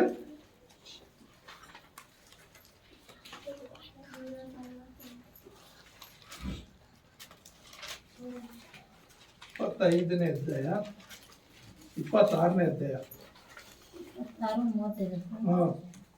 ಇವರ ದೆಸೆಯಿಂದ ಇದೆನಾ ಇಸಾಕನಿಗೂ ರೆಬೆಕ್ಕಳಿಗೂ ಅಲ್ಲ, ಇದು 3ರಿಂದ 5 ವಚನ ಬರ್ತಮ್ಮ. 26ನೇ 3ರಿಂದ 5 ವಚನಗಳು. ನೀನು ಈ ದೇಶದಲ್ಲಿ ಪ್ರವಾಸಿಯಾಗಿರು, ನಾನು ನಿನ್ನ ಬಳಿಯಲ್ಲಿದ್ದು ನಿನ್ನನ್ನು ಅಭಿವೃದ್ಧಿಪಡಿಸಿ ನಿನಗೂ ನಿನ್ನ ಸಂತತಿಯವರಿಗೂ ಈ ಪ್ರದೇಶಗಳನ್ನೆಲ್ಲ ಕೊಡುವೆನು. ನಿನ್ನ ತಂದೆಯಾದ ಅಬ್ರಹಾಮನು ನನ್ನ ಮಾತನ್ನು ಕೇಳಿ ನಾನು ಹೇಳಿದಂತೆ ಮಾಡಿ ನನ್ನ ಆಜ್ಞಾ ನೇಮ ವಿಧಿಗಳನ್ನು ಕೈಗೊಂಡು ನಡೆದುದರಿಂದ ನಾನು ಅವನಿಗೆ ಮಾಡಿದ ಪ್ರಮಾಣವನ್ನು ನೆರವೇರಿಸಿ ನಿನ್ನ ಸಂತತಿಯವರನ್ನು ಆಕಾಶದಲ್ಲಿರುವ ನಕ್ಷತ್ರಗಳಷ್ಟಾಗಿ ಮಾಡಿ ಅವರಿಗೆ ಈ ಪ್ರದೇಶಗಳನ್ನೆಲ್ಲ ಕೊಡುವೆನು. ನೋಡ್ರಿ, ಅಷ್ಟೇ ಮುಂದಕ್ಕೆ ಭೂಮಿಯ ಎಲ್ಲಾ ಜನಾಂಗಗಳಿಗೂ ನಿನ್ನ ಸಂತತಿಯ ಮೂಲಕ ಆಶೀರ್ವಾದ ಉಂಟಾಗುವುದು ಅಂದನು. ನೋಡ್ರಿ, ಇಲ್ಲಿ ಏನಾಗ್ತಾ ಇದೆ ಅಂದ್ರೆ ಪ್ರಿಯರೇ, 5 ಆಶೀರ್ವಾದಗಳು ಕೊಡ್ತಾ ಇದ್ದಾರೆ ದೇವರು. ಏನು 5 ಆಶೀರ್ವಾದಗಳು. ಇಲ್ಲಿ ಏನ್ ಹೇಳ್ತಾ ಇದ್ದಾರೆ ಅಂದ್ರೆ, ಒಂದನೇದು ಮಾತನ್ನು ಕೇಳಿದನು. ಯಾರು ಮಾತನ್ನು ಕೇಳಿದ್ದು? ಇಸಾಕನು ದೇವರ ಮಾತನ್ನು ಕೇಳಿದನು. 2ನೇದಾಗಿ ಹೇಳಿದಂತೆ ಮಾಡಿದನು. ದೇವರು ಏನ್ ಹೇಳಿದ್ನೋ ಅದರ ಪ್ರಕಾರ ಮಾಡಿದನು. 3ನೇದು ಆಜ್ಞಾ ವಿಧಿಗಳನ್ನು ಕೈಕೊಂಡನು. 4ನೇದಾಗಿ ಆತನು ಹೇಗೆ ಹೇಳ್ತಾನೋ ಹಾಗೆ ನಡೆದನು. 5ನೇದಾಗಿ ಮಾಡಿದ ಪ್ರಮಾಣವನ್ನು ನೆರವೇರಿಸಿದ. ಯಾವಾಗ ನಡ್ಕೊಂಡ್ರು ದೇವರು ಏನು ಪ್ರಮಾಣ ಮಾಡಿರ್ತಾನೋ ಆ ಪ್ರಮಾಣವನ್ನು ನೆರವೇರಿಸ್ತಾನೆ. ಹಾಗಾಗಿ ದೇವರ ಮಾತನ್ನು ಯಾರು ಕೇಳ್ತಾರೋ ಅವ್ರನ್ನ ದೇವರು ಆಶೀರ್ವಾದ ಮಾಡ್ತಾನೆ, ಅವ್ರನ್ನ ಅಭಿವೃದ್ಧಿ ಮಾಡ್ತಾನೆ, ಅವ್ರನ್ನ ಮೇಲಕ್ಕೆ ತರ್ತಾನೆ. ಅವ್ರಿಗೆ ಯಾವುದೇ ರೀತಿಯ ಒಂದು ಕೊರತೆಗಳು ಬಂದರೂ ಎಲ್ಲ ಕೊರತೆಗಳಿಂದ ಬಿಡಿಸುತ್ತಾ ದೇವರು ತಾನೇ ಸಹಾಯಕನಾಗಿದ್ದು, ಒಳ್ಳೆ ಸ್ನೇಹಿತನಾಗಿದ್ದು ಏನ್ ಮಾಡ್ತಾನೆ? ನಡೆಸುವಾತನಾಗಿದ್ದೇನೆ. ಅದಕ್ಕಾಗಿ ನಾವೇನ್ ಮಾಡ್ಬೇಕಂದ್ರೆ, ಯೇಸು ಕ್ರಿಸ್ತನು ನಾವು ಸ್ನೇಹಿತರಾಗಿ ಮಾಡ್ಕೋಬೇಕು. ಕ್ರಿಸ್ತನು ಸ್ನೇಹಿತನ ಒಂದಾಗಿ ನಾವು ಯೋಹಾನ ಬರೆದಂತ ಸುವಾರ್ತೆಯಲ್ಲಿ 15ನೇ ಅಧ್ಯಾಯ 14ನೇ ವಚನ ಏನಂತದೆ? ಯೋಹಾನ ಬರೆದ ಸುವಾರ್ತೆ 15ನೇ ಅಧ್ಯಾಯ 14ನೇ ವಚನ. ನಾನು ನಿಮಗೆ ಕೊಟ್ಟ ಆಜ್ಞೆಗಳಿಗೆ ಸರಿಯಾಗಿ ನೀವು ನಡೆದರೆ ನೀವು ನನ್ನ ಸ್ನೇಹಿತರು. ನೋಡಿ ಏನ್ ಹೇಳ್ತಾ ಇದೆ? ನಾನು ನಿಮಗೆ ಕೊಟ್ಟ ಆಜ್ಞೆಗಳಿಗೆ ಸರಿಯಾಗಿ ನೀವು ನಡೆದರೆ ನೀವು ನನ್ನ ಸ್ನೇಹಿತರು. ದೇವರು ಯೇಸು ಕ್ರಿಸ್ತನ್ ಏನ ಆಜ್ಞೆಗಳು ಕೊಟ್ಟಿದ್ದಾನೆ? 2 ಆಜ್ಞೆ ಕೊಟ್ಟಿದ್ದಾನೆ. ಯೇಸು ಕ್ರಿಸ್ತನು 2 ಆಜ್ಞೆಗಳು ಕೊಟ್ಟಿದ್ದಾನೆ. ಅವೇನು? 13ನೇ ಅಧ್ಯಾಯ 34ನೇ ವಚನ.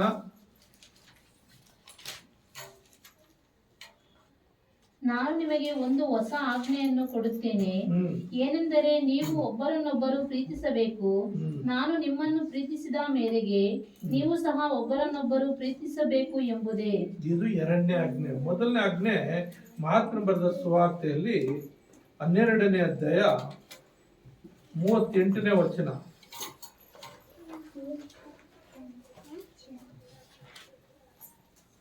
29, 30 ಸಾರಿ. ಮಾರ್ಕನ್ ಬರೆದ ಸುವಾರ್ತೆ 12ನೇ 29-30 ಯೇಸು ಇಸ್ರಾಯೇಲ್ ಜನವೇ ಕೇಳು, ನಮ್ಮ ದೇವರಾದ ಕರ್ತನು ಒಬ್ಬನೇ. ದೇವರು ನಿನ್ನ ದೇವರಾದ ಕರ್ತನನ್ನು ಪೂರ್ಣ ಹೃದಯದಿಂದಲೂ ಪೂರ್ಣ ಪ್ರಾಣದಿಂದಲೂ ಪೂರ್ಣ ಬುದ್ಧಿಯಿಂದಲೂ ಪೂರ್ಣ ಶಕ್ತಿಯಿಂದಲೂ ಪ್ರೀತಿಸಬೇಕು ಎಂಬುದೇ ಮೊದಲನೇ ಆಜ್ಞೆ. ಇನ್ನೊಂದು ವಚನ ಓದಮ್ಮ. ನಿನ್ನ ನೆರೆಯವರನ್ನು ನಿನ್ನಂತೆಯೇ ಪ್ರೀತಿಸಬೇಕು ಎಂಬುದೇ ಎರಡನೇ ಆಜ್ಞೆ. ಇವುಗಳಿಗಿಂತ ಹೆಚ್ಚಿನ ಆಜ್ಞೆ ಮತ್ತೊಂದಿಲ್ಲ ಎಂದು ಉತ್ತರ ಕೊಟ್ಟನು. ಯೇಸು ಹಳೆ ಒಡಂಬಡಿಕೆಯಲ್ಲಿ 10 ಆಜ್ಞೆಗಳಿದೆ. ಈ 10 ಆಜ್ಞೆಗಳನ್ನು ಹೊಸ ಒಡಂಬಡಿಕೆಯಲ್ಲಿ 2 ಆಜ್ಞೆಯಾಗಿ ಯೇಸು ಕ್ರಿಸ್ತನ್ ಮಾರ್ಪಡಿಸಿದ್ದಾನೆ. ಮೊದಲನೇ ಆಜ್ಞೆ ಮೊದಲನೇ ಸ್ಥಾನ ದೇವ್ರು ಕೊಟ್ಬಿಡ್ಬೇಕು. ಅದಕ್ಕೆ ಯಾವ ರೀತಿ ಮೊದಲನೇ ಆಜ್ಞೆ ದೇವ್ರು ಕೊಡ್ಬೇಕಂದ್ರೆ, ಇವತ್ತು ನೀವು ಸಭೆಗೆ ಬಂದಿರ ಅಂದ್ಕೊಳ್ರಿ, ಇವತ್ತಿನಿಂದ ಸ್ಟಾರ್ಟ್ ಮಾಡ್ರಿ. ಸಭೆಗೆ ಬಂದ ಮೇಲೆ ಫೋನ್ಗಳೆಲ್ಲ ನಾವು ಸೈಲೆಂಟ್ ಮಾಡಿಬಿಡ್ಬೇಕು, ಇಲ್ಲ ಸ್ವಿಚ್ ಆಫ್ ಮಾಡಿಬಿಡ್ಬೇಕು. ಯಾವ ಸ್ಟೀಮರು ಮುಳುಗೋಗಲ್ಲ, ಏನೂ ಆಗೋದಿಲ್ಲ. ಸಭೆ ಮುಗಿದ ನಂತರ ಫೋನ್ ಆಫ್ ಮಾಡ್ಕೋಬೇಕು. ಇಲ್ಲ ಅಂದ್ರೆ ಫೋನ್ ಆನಲ್ಲಿ ಇತ್ತನ್ಕೋ, ಯಾರೊಬ್ಬರು ಫೋನ್ ಮಾಡಿದ್ರು, ಇನ್ನೇನೋ ಇಂಪಾರ್ಟೆಂಟು, ನಾವು ಫೋನ್ ತೆಗಿಯೋಣ ಅಂತ ಹೇಳ್ತಾರೆ. ಫೋನ್ ತೆಗೆದು ಹಲೋ ಅಂದಾಗ ಅವ್ರು ಏನೋ ಒಂದು ಹೇಳ್ತಾರೆ, ಇಲ್ಲಿ ಮನಸ್ಸು ಹೊರಟೋಗ್ತಾರೆ. ಇಲ್ಲಿ ದೇವ್ರ ವಾಕ್ಯ ಕೇಳೋಕ್ಕಾಗಲ್ಲ. ಮತ್ತೆ ಸಾಧ್ಯವಾದ್ರೆ ಆಚೆನೂ ಹೊರಟೋಗ್ಬಿಡ್ತೀವಿ. ಅನೇಕ ಸಾರಿ ಇಲ್ಲಿ ಬಂದಾಗ, ಹಾಗೆ ಫೋನ್ಗಳು ಬಂದಾಗ ಆಚೆ ಬಂದರು ಮತ್ತೆ ವಾಪಸ್ ಬರಲೇ ಇಲ್ಲ. ಹಾಗಾಗಿ ಏನು ಆಗೋದಿಲ್ಲ. ಈಗ ನೀನು ನೋಡಿದ್ರೆ ಅವಾಗಲೇ ನನಗೊಂದು ಫೋನ್ ಬಂತು, ನಾನು ತೆಗಿಲಿಲ್ಲ, ಹಂಗೆ ಇಟ್ಟಿದ್ದೆ. ಆಮೇಲೆ ಬೇಕಾದ್ರೆ ಮಾತಾಡ್ಕೊಂಡು ಅವ್ರು ನಾನು ಯಾರೋ ನನಗೆ ಸ್ವಲ್ಪ ದುಡ್ಡು ಕೊಡೋರೆ ಫೋನ್ ಮಾಡಿದ್ದು, ನಾನು ಆಮೇಲೆ ಮಾತಾಡ್ಕೊಳ್ತೀನಿ. ಹಾಗೆ ಕೆಲವು ಸಂದರ್ಭಗಳು ಏನ್ ಮಾಡ್ತದೆ, ಈ ಫೋನ್ ನಮ್ಗೆ ಎಷ್ಟು ಒಳ್ಳೇದು ಮಾಡ್ತದೋ ಅಷ್ಟೇ ಕೆಟ್ಟದ್ದು ಮಾಡ್ತದೆ. ಬರುವಂತ ಆಶೀರ್ವಾದನೆ ಕಳ್ಕೊಳ್ತೀವಿ. ಮೊದಲನೇ ಆಜ್ಞೆ ಏನು, ನಿನ್ನ ದೇವರಿಗೆ ಪ್ರಥಮ ಸ್ಥಾನ. ಇವತ್ತು 6 ದಿವಸ 7 ದಿವಸ ಕೊಟ್ಟಿದ್ದಾನೆ. 7 ದಿವಸ 6 ದಿವಸ ನಾವು ನಮ್ಮ ಕೆಲಸಗಳು ಮಾಡ್ಕೊಂಡು 7ನೇ ದಿವಸ ಸಭೆಗೆ ಬಂದಾಗ 2 ಗಂಟೆ ಅಷ್ಟೇ ನಾವು ಇಲ್ಲಿರೋದು. 2 ಗಂಟೆ ಇಲ್ಲ 2.5 ಗಂಟೆ ಇರ್ತೀವಿ. ಆ 2 ಗಂಟೆ ಫೋನ್ ಆನ್ ಮಾಡುವಾಗ ಸ್ವಿಚ್ ಆಫ್ ಮಾಡಿಬಿಡ್ತೀವಿ. ಇಲ್ಲಾಂದ್ರೆ ಸೈಲೆಂಟ್ ಹಾಕಿಟ್ಬಿಡ್ಬೋದು. ಸೈಲೆಂಟ್ ಆದರೆ ಯಾವ ಫೋನ್ಗಳು ಬಂದು ಮಿಸ್ಡ್ ಕಾಲ್ ಬಂದಿರ್ತದೆ. ಆಮೇಲೆ ಬೇಕಾದ್ರೆ ಮತ್ತೆ ಫೋನ್ ಮಾಡಿ ನಾವು ಮಾತಾಡ್ಕೋಬೋದು. ಮೊದಲನೇ ಆಜ್ಞೆ ದೇವರಿಗೆ ಪ್ರಥಮ ಸ್ಥಾನ ಕೊಡ್ಬೇಕು. 2ನೇ ಆಜ್ಞೆ ನಿನ್ನಂತೆ ನಿನ್ನ ನೆರೆಯವರು ಪ್ರೀತಿಸು, ಅಂದ್ರೆ ನಮ್ಮ ಅಕ್ಕಪಕ್ಕದವ್ರನ್ನ ಎಲ್ಲರೂ ಪ್ರೀತಿ ಮಾಡಬೇಕು. ಪ್ರೀತಿ ಮಾಡೋದರಲ್ಲಿ ಯಾವ ಲಾಸ್ ಆಗೋದಿಲ್ಲ. ಆಗ ಈ ಆಜ್ಞೆಗಳನ್ನು ಕೈಕೊಂಡು ನಡೆದ್ರೆ ಏನಾಗ್ತಾನೆ, ನಾನು ನಿಮಗೆ ಕೊಟ್ಟ ಆಜ್ಞೆಗೆ ಸರಿಯಾಗಿ ನೀವು ನಡೆದರೆ ನೀವು ನನ್ನ ಸ್ನೇಹಿತರು. ಅಂದ್ರೆ ಆ ದೇವರು ನಮ್ಮನ್ನು ಏನ್ ಮಾಡ್ತಾನಂತೆ, ಆತನ ಸ್ನೇಹಿತರಾಗಿ ಮಾಡ್ಕೊಳ್ತಾನಂತೆ. ಮತ್ತೆ 15ನೇ ವಚನ ಏನ್ ಹೇಳ್ತದೆ, ಅದೇ ಯೋಹಾನ್ ಬರೆದ ಸುವಾರ್ತೆ 15:15. ಇನ್ನು ಮೇಲೆ ನಾನು ನಿಮ್ಮನ್ನು ಆಳುಗಳನ್ನುವುದಿಲ್ಲ, ಯಜಮಾನನು ಮಾಡುವಂಥದ್ದು ಆಳಿಗೆ ತಿಳಿಯುವುದಿಲ್ಲ, ನಿಮ್ಮನ್ನು ಸ್ನೇಹಿತರೆಂದು ಹೇಳಿದ್ದೇನೆ. ತಂದೆಯ ಕಡೆಯಿಂದ ನಾನು ಕೇಳಿದ್ದನ್ನೆಲ್ಲ ನಿಮಗೆ ತಿಳಿಸಿದ್ದೇನೆ. ಏನ್ ಹೇಳ್ತಾ ಇದ್ದೇನೆ, ನಿಮ್ಮನ್ನು ಸ್ನೇಹಿತರೆಂದು ಹೇಳಿದ್ದೇನೆ. ನೋಡ್ರಿ, ದೇವರ ಮಾತು ಕೇಳಿದ್ರೆ ಹಾಳುಗಳು ಅನ್ನೋದಿಲ್ಲಂತೆ, ವಿಶ್ವಾಸಿಗಳು ಅನ್ನೋದಲ್ಲಂತೆ, ಶಿಷ್ಯರು ಅನ್ನೋದಿಲ್ವಂತೆ, ಮಕ್ಕಳು ಅನ್ನೋದಿಲ್ವಂತೆ, ಸ್ನೇಹಿತರು ಅಂತ ಒಳ್ಳೆ ಪದವಿ ದೇವರು ನಮ್ಗೆ ಕೊಡ್ತಾನೆ. ಯಾರು ಜಕ್ಕಣ್ಣ ನನ್ನ ಸ್ನೇಹಿತನು, ರಾಮಕೃಷ್ಣಪ್ಪ ನನ್ನ ಸ್ನೇಹಿತನು, ಯಾಕೆ ನನ್ನ ಮಾತು ಕೇಳ್ತಾರೆ. ಕಿಟ್ಟಪ್ಪ ಯಾರು ನನ್ನ ಸ್ನೇಹಿತ, ಯಾಕಂದ್ರೆ ನನ್ನ ಮಾತು ಪ್ರಕಾರ ನಡ್ಕೊಳ್ತಾನೆ, ನನ್ನ ಮಾತು ಬಿಟ್ಟು ಹೋಗಲ್ಲ, ಅವರೆಲ್ಲ ನಾನು ಸ್ನೇಹಿತರು ಅಂತೇಳಿ ಯೇಸು ಕ್ರಿಸ್ತ ನಮ್ಗೆ ಒಳ್ಳೆ ಸ್ನೇಹಿತನಾಗಿದ್ದು ನಮ್ಗೆ ಏನೇನು ಬೇಕು ಎಲ್ಲವನ್ನೂ ತನ್ನ ಮಾತುಗಳ ಮುಖಾಂತರ ನಮ್ಮನ್ನು ನಡೆಸ್ಕೊಂಡು ಮುಂದಕ್ಕೆ ಹೋಗ್ತಾನೆ. ಆದ್ರಿಂದ ಅದನ್ನ ಹೇಳ್ತಾ ಇದೆ ನೋಡಿ. ಇನ್ನು 13ನೇ ವಚನ ಓದ್ಕೊಳ್ಳೋಣ ನೋಡ್ರಿ. 13ನೇ ವಚನ ಏನ್ ಹೇಳುತ್ತೆ, ಪ್ರಾಣವನ್ನೇ ಸ್ನೇಹಿತರಿಗೋಸ್ಕರ ಕೊಡುವ ಪ್ರೀತಿಗಿಂತ ಹೆಚ್ಚಿನ ಪ್ರೀತಿಯು ಯಾವುದೂ ಇಲ್ಲ. ನೋಡ್ರಿ, ಪ್ರಾಣವನ್ನೇ ಕೊಡ್ತಾನಂತ ಆ ಸ್ನೇಹಿತರು. ನಮ್ಮ ಸ್ನೇಹಿತರು ಈ ಲೋಕದಲ್ಲಿ ಸ್ನೇಹಿತರು ಯಾರನ್ನ ಕೊಡ್ತಾರ? ಯಾರನ್ನ ಕೊಡ್ತಾರಮ್ಮ? ಯಾರನ್ನ ಕೊಟ್ಟಿದ್ದುಂಟ ಸ್ನೇಹಿತರಿಗ ಪ್ರಾಣ? ಒಂದೂರಲ್ಲಿ 3 ಜನ ಸ್ನೇಹಿತರಿದ್ರಂತೆ. ಏನೋ 3 ಜನ ಸ್ನೇಹಿತರು. ಅವರು ತನ್ನ ತಂದೆ ತಾಯಿಗಳು ಕೂಡ ಬಿಟ್ಬಿಡ್ತಾ ಇದ್ರಂತೆ. ಇವರು ಅಷ್ಟು ಅನ್ಯೋನ್ಯತೆಗೆ ಅಷ್ಟು ಚೆನ್ನಾಗಿದ್ದರಂತೆ. ಅಷ್ಟು ಚೆನ್ನಾಗಿರುವಂತ ಸ್ನೇಹಿತ 3 ಜನ ಒಬ್ಬರು ಬಿಟ್ಟು ಒಬ್ಬರು ಇರ್ತಾ ಇರ್ಲಿಂತೆ. ಒಬ್ಬರು ಊಟ ಮಾಡ್ಬೇಕಂದ್ರೆ 3 ಜನ ಇರ್ತಾ ಇದ್ದಾರಂತೆ. ಏನೇ ಮಾಡಿದ್ರು ಅವರು ಒಬ್ಬರು ಬಿಟ್ಟು ಒಬ್ರು, ಅಷ್ಟು ಸ್ನೇಹ ಸಂಬಂಧ. ಆದ್ರೆ ಆ 3 ಜನ ಸ್ನೇಹಿತರಲ್ಲಿ ಒಬ್ಬನಿಗೆ ಏನಾಗ್ಬಿಟ್ಟಿದೆ, ರೋಗ ಬಂದ್ಬಿಟ್ಟಿದೆ. ರೋಗ ಬಂದಾಗ ಏನೇನೋ ಮಾಡಿದ ಪ್ರಯತ್ನ ಮಾಡಿದೆ. 3 ಜನನು ಶ್ರೀಮಂತರೆ, ಎಲ್ಲ ದುಡ್ಡು ಕಾಸು ಚೆನ್ನಾಗಿರುವಂತವ್ರೆ. ಆಗ ಆ ಲಾಸ್ಟ್ಗೆ ಎಲ್ಲೆಲ್ಲೋ ತೋರಿಸಿದ್ರು, ಎಲ್ಲಿ ಹೋದ್ರು ಡಾಕ್ಟ್ರು ಫೈನಲ್ ಒಂದು ಮಾತು ಕೊಟ್ಟರಂತೆ, ನೀನು ಇಷ್ಟು ದಿವಸ ಬದುಕ್ತೀಯ ಅಷ್ಟೇ, ನೀನು ಎಷ್ಟು ಕೋಟಿ ಖರ್ಚು ಮಾಡಿದ್ರು ನೀನು ಬದುಕೋದಿಲ್ಲ ಅಂತ ಡಾಕ್ಟ್ರು ಫೈನಲ್ ಸಜೆಷನ್ ಹೇಳ್ಬಿಟ್ರಂತೆ. ಆಗ ಆ ಇಬ್ಬರು ಸ್ನೇಹಿತನ ಕರೆದು, ನೋಡು ನಾವು ಇಷ್ಟು ಒಳ್ಳೆ ಸ್ನೇಹಿತರಾಗಿದ್ದೀವಿ, ನಾನು ಬಿಟ್ಟು ಹೋಗ್ತಾ ಇದ್ದೀನಿ, ನನ್ನ ಜೊತೆಲಿ ಯಾರು ಬರ್ತೀರಿ? ನಾನು ನಿಮ್ಮನ್ನು ಬಿಟ್ಟು ಹೋಗ್ಬಿಡ್ತೀನಿ. ಒಬ್ಬರನ್ನ ಬಿಟ್ಟು ಒಬ್ಬರು ನಾವು ಮಲಗಲ್ಲ, ಒಬ್ಬರು ಬಿಟ್ಟು ಒಬ್ಬರು ತಿನ್ನಲ್ಲ, ಇಷ್ಟು ಚೆನ್ನಾಗಿದ್ದೀವಲ್ಲ ನಾವು, ಹಾಗಾಗಿ ನನ್ನ ಜೊತೆಯಲ್ಲಿ ಯಾರು ಬರ್ತೀರಿ ಅಂತ ಕೇಳುವಾಗ ಒಬ್ಬ ಸ್ನೇಹಿತನ ಹೇಳ್ತಂತೆ, ನೋಡೋ ನಿನ್ಗೆ ಎಷ್ಟು ದುಡ್ಡು ಬೇಕು ನಾನು ಕೊಡ್ತೀನಿ, ಇನ್ನೂ ಎಷ್ಟು ಖರ್ಚಾಗ್ತದೆ ಖರ್ಚು ಮಾಡ್ತೀನಿ, ನಿನ್ಗೇನು ಬೇಕು ಎಲ್ಲ ಮಾಡ್ತೀನಿ, ಆದರೆ ನಿನ್ನ ಜೊತೆಯಲ್ಲಿ ನಾನು ಸಾಯಕ್ಕೆ ಸಿದ್ಧನಿಲ್ಲ, ನಿನ್ನ ಜೊತೆಯಲ್ಲಿ ನಾನು ಸಾಯಕ್ಕೆ ಸಿದ್ಧನಿಲ್ಲ. ಇನ್ನೊಬ್ಬರು ಹೇಳ್ದಂತೆ, ನೋಡು ನೀನು ದುಡ್ಡು ಖರ್ಚು ಮಾಡ್ತೀನಿ, ನೀನು ಸತ್ತೋದ್ರೆ ನೀನು ಒತ್ಕೊಂಡು ಬರ್ತೀನಿ, ಕುಣಿ ಹಾಕ್ಸ್ತೀನಿ, ನೀನು ಸಮಾಧಿ ತನಕ ಬರ್ತೀನಿ, ನೀನು ಮಣ್ಣು ಮಾಡ್ತೀನಿ, ಆದರೆ ನಿನ್ನ ಜೊತೆಯಲ್ಲಿ ಸಾಯಕ್ಕೆ ನಮ್ಗಿಷ್ಟ ಇಲ್ಲ. ಈ ಲೋಕದ ಸ್ನೇಹಿತರು ಹೀಗಿರ್ತಾರೆ.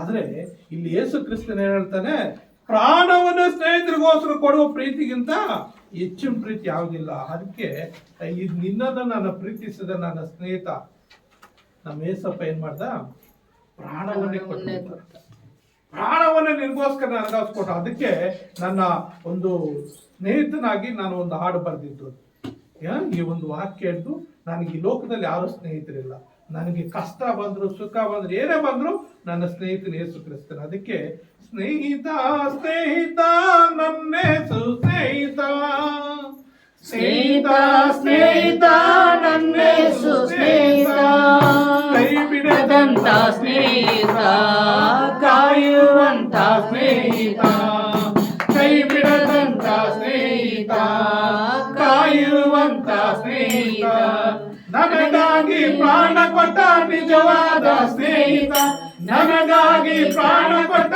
ನಿಜವಾದ ಸ್ನೇಹಿತ, ನಿಜವಾದ ಸ್ನೇಹಿತ, ನನ್ನ ನಿಜವಾದ ಸ್ನೇಹಿತ, ನಿಜವಾದ ಸ್ನೇಹಿತ, ನನ್ನ ನಿಜವಾದ ಸ್ನೇಹಿತ, ಸ್ನೇಹಿತ ಸ್ನೇಹಿತ ನನ್ನೇಸು ಸ್ನೇಹಿತ, ಸ್ನೇಹಿತ ಸ್ನೇಹಿತ ನನ್ನೇಸು ಸ್ನೇಹಿತ, ಇದ್ದಾಗ ಎಲ್ಲರೂ ಹತ್ತಿರ ಇದ್ದರು, ಇಲ್ಲದಾಗ ಎಲ್ಲರೂ ದೂರವಾದರು, ಇದ್ದಾಗ ಎಲ್ಲರೂ ಹತ್ತಿರ ಇದ್ದರು, ಇಲ್ಲದಾಗ ಎಲ್ಲರೂ ದೂರವಾದರು, ನಿಜವಾದ ಸ್ನೇಹಿತನು ಜೊತೆಯಾಗಿರುವ, ನಿಜವಾದ ಸ್ನೇಹಿತನು ಜೊತೆಯಾಗಿರುವ, ಆ ನನ್ನ ಸ್ನೇಹಿತನು ಯೇಸು ಆಗಿರುವ, ಆ ನನ್ನ ಸ್ನೇಹಿತನು ಯೇಸು